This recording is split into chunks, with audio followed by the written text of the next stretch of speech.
Have you ever accidentally stumbled upon a place that shouldn't exist? How did you react when you found out no one else knew about this place either?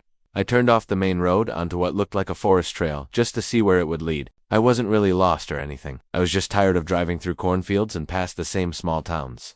But then the trees started closing in around my car, and the trail narrowed until there was no way I was going to be able to make it through. So I turned around and headed back to the main road. As I drove, I noticed a sign nailed to a tree with that said one way. I didn't think much of it at the time, but later I realized that this was the only road into town. And then I saw another sign that said, road closed. I stopped for a moment and considered turning back, but something compelled me to drive forward. And besides, there was no sign indicating where this road led. It could have been a dead end, but it didn't look like it. As I rounded a curve, I saw a house and a weathered sign next to it that read welcome, but the name of the town wasn't on the sign. I must have missed it because by the time I got to the intersection, I realized that the road ended right here. There were houses on the left and a huge forest on the right.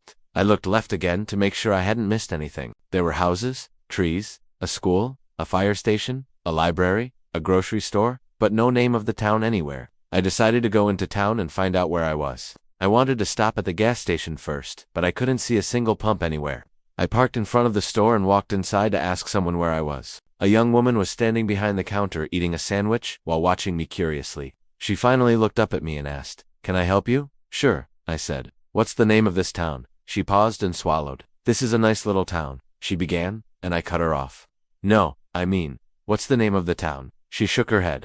"You wouldn't know this place by its name. You never would." She looked down and took another bite of her sandwich. I walked out of the store without answering my question, and I continued on to the main road. I came across a park with a gazebo and some people sitting on the benches. I sat down next to an elderly woman on a bench and introduced myself. "Hi, I'm from out of town. What's the name of this place?" I forgot to ask the girl at the counter. The woman on the bench didn't answer me right away. She slowly turned her head toward me and gave me a strange look. "Please excuse my rudeness, but I just can't seem to find the name of this town. Could you tell me what it's called?" The woman stared at me for a moment, then leaned forward and whispered, "Don't write anything down. Don't tell anyone you were ever here. Please leave as quickly as you can." I nodded, confused, and just as I was about to speak, she stood up abruptly and walked away. I tried asking other people, but they all reacted the same way, warning me to get out of town as fast as I could. After asking a few more questions, I realized that none of the townspeople knew the name of the town. They also seemed very hesitant to talk to me, and they kept glancing nervously over their shoulders. One man even told me to get out of town before sundown, saying, "You wouldn't believe what happens to people who stay after dark." Of course, I didn't listen to him. I thought he was just trying to scare me away. I returned to my car and pulled out my phone to use Google Maps. To my surprise, there was no cell service. I tried calling 911, but the call wouldn't go through. I knew that if I spent another minute in that town, I would end up being one of the missing persons that they were talking about. So I put my foot on the accelerator and sped away. As I passed the welcome sign, I risked one last glance over my shoulder. The entire town seemed to be staring at me. I made it about 2 miles down the road when I finally reached the spot where the one-way sign was. Now I could see the name of the road. It was called Hope's End Road. I didn't waste any time making a U-turn. As I approached the sign, though, I realized that it was gone. I must have hit it and knocked it over when I was driving here. I drove the rest of the way in silence, praying that I would reach civilization before nightfall.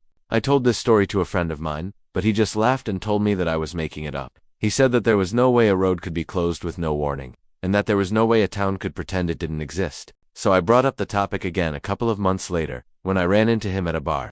I was telling him about how I felt like I was being watched while I was in the town. He didn't even let me finish the story before he cut me off and said, "You were probably just imagining things. You were alone, and in an unfamiliar place. You started to feel a bit paranoid. Maybe you should try going to therapy." "Okay," I said, taking a sip of my beer. "So let's say that I am the one who's crazy. What if I'm the only one who knows about this town? Wouldn't that make me even crazier?" He just stared at me for a moment.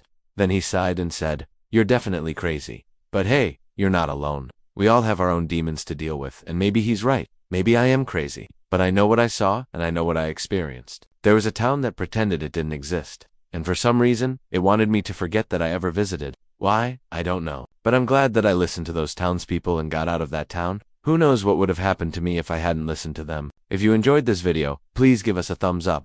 Don't forget to subscribe so you don't miss the next one. Thanks for watching. Have a great day.